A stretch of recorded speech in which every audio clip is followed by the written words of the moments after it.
Now, let's take you back to that breaking news we've had in the last hour, that warning that has come from the United Nations that tens of thousands of Palestinians may have been deliberately trapped by the Israeli military in the north of Gaza after 8 consecutive days of bombardments there. We can speak to Ajith Sunghay, who's the head of United Nations Human Rights Office Occupied Palestinian Territories, is in Amman in Jordan at the moment. Well, we've had this statement and it's a very strongly worded statement.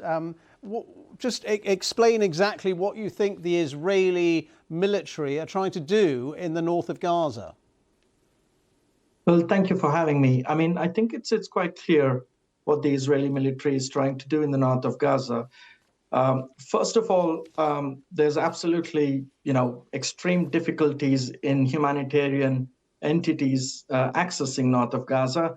So there is a population of about 400,000 people who are stuck there, surrounded, besieged by the Israeli Defense Force, with no access to proper food, water, or life-saving necessities.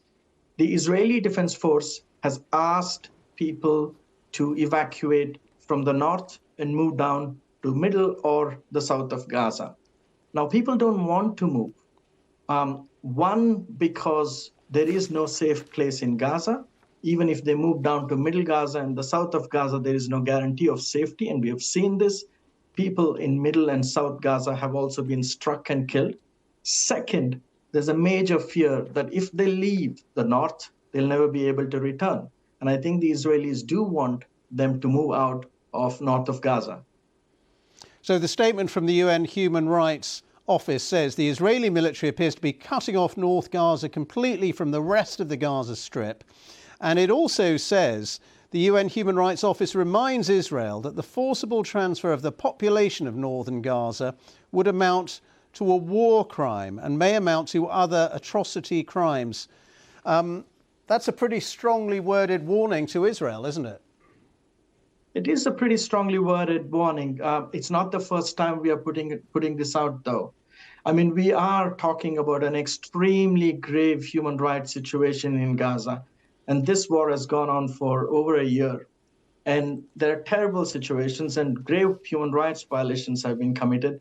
People have been forcibly displaced numerous times with absolute lack of humanitarian aid and necessities to support them. So yes, indeed, from our analysis, many of these may amount to war crimes or other atrocity crimes. Do you think the Israeli government are listening to warnings like this? I hope so. I mean, unfortunately, nothing has changed on the ground, and I think that is an indicator. There is a need for massive pressure to stop such grave human rights violations and potential war crimes. The problem is, as you have seen, things haven't changed on ground. We've been able to provide humanitarian aid in a drip-by-drip manner, and this is not sufficient. For any meaningful humanitarian aid, the war has to stop. There has to be ceasefire. And unfortunately, we don't see that happening. There's not enough will. OK.